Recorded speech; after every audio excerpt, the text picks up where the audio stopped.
आंबेगाव बुद्रुक हे पुणे जिल्ह्यातील एक मोठे शहर असून ऐतिहासिक सांस्कृतिकदृष्ट्या लाभलेले फार सुंदर शहर आहे मित्रांनो। इथले लोक देखील छान आणि मनमिळाऊ। जर तुम्ही आंबेगाव बुद्रुक म्हणून असाल तर चॅनलला लाईक शेअर सबस्क्राईब सपोर्ट केल्याशिवाय जा नको, जेणेकरून पार्ट 2 मदत होईल प्रत्येक मित्रमंडळी नातेवाईकापर्यंत आणि आंबेगाव बुद्रुक वाफ्यापर्यंत देखील व्हिडिओ शेअर करायला विसरू नका। तुम्ही आंबेगाव बुद्रुक म्हणून कुठून आहे देखील मला कमेंट सेक्शनमध्ये कळवा। चला तर व्हिडिओला सुरुवात करूया। त्या अगोदर नवीन असाल तर चॅनलला लाईक शेअर सबस्क्राईब करा आणि पुणे जिल्ह्यात बाकी शहरातले व्हिडिओ देखील आपण या चॅनलवर बनवले आहेत, हे देखील तुम्ही चेकआउट करू शकता मित्रांनो। आंबेगाव बुद्रुक ते पुणे हे मात्र 14 किलोमीटर अंतरावर आहे। अर्धा तासाच्या प्रवास आहे प्रत्येक दरम्यान। इथे जाण्याकरिता बसेस सेवा उपलब्ध असतात।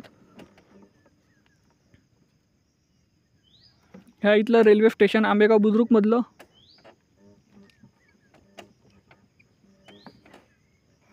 ह्या आंबेगाव बुद्रुकच्या नकाशा। आंबेगाव बुद्रुकच्या पार्ट 2 साठी भेटूया नेक्स्ट व्हिडिओमध्ये। धन्यवाद। जय हिंद, जय महाराष्ट्र।